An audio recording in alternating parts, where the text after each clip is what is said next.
দর্শক, আপনারা দেখছেন বিএনপির ভারপ্রাপ্ত চেয়ারম্যান তারেক রহমানের আশাকে কেন্দ্র করে নির্বাচন কমিশন ভবনের সামনে ইতিমধ্যেই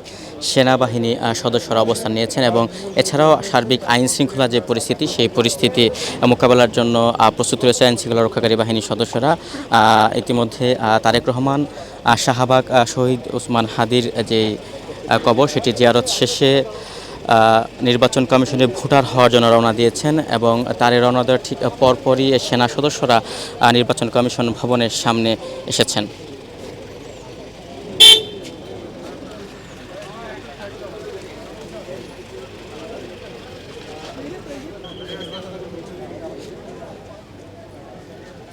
পদ্মা সেতু, মেট্রো রেল এবং এলিভেটেড এক্সপ্রেসওয়ে নির্মাণের গর্বিত অংশীদার বসুন্ধরা সিমেন্ট।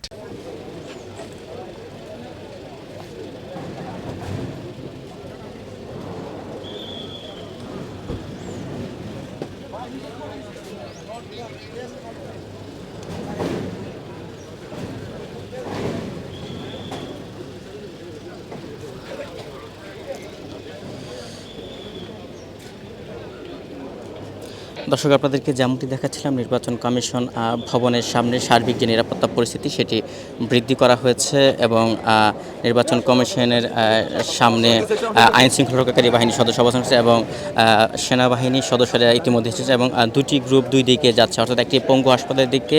অপর যে গ্রুপটি আছে সেই গ্রুপটি চলে যাচ্ছে তথ্য প্রযুক্তি মন্ত্রণালয়ের ঠিক সামনের দিকে।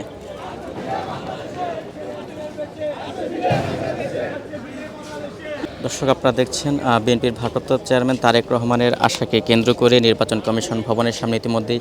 সেনাবাহিনী সদস্যরা অবস্থান নিয়েছেন এবং এছাড়াও সার্বিক আইন শৃঙ্খলা যে পরিস্থিতি, সেই পরিস্থিতি মোকাবেলার জন্য প্রস্তুত রয়েছে আইন শৃঙ্খলা রক্ষাকারী বাহিনীর সদস্যরা। ইতিমধ্যে তারেক রহমান শাহবাগ শহীদ ওসমান হাদির যে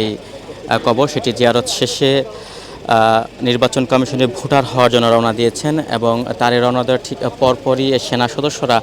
নির্বাচন কমিশন ভবনের সামনে এসেছেন।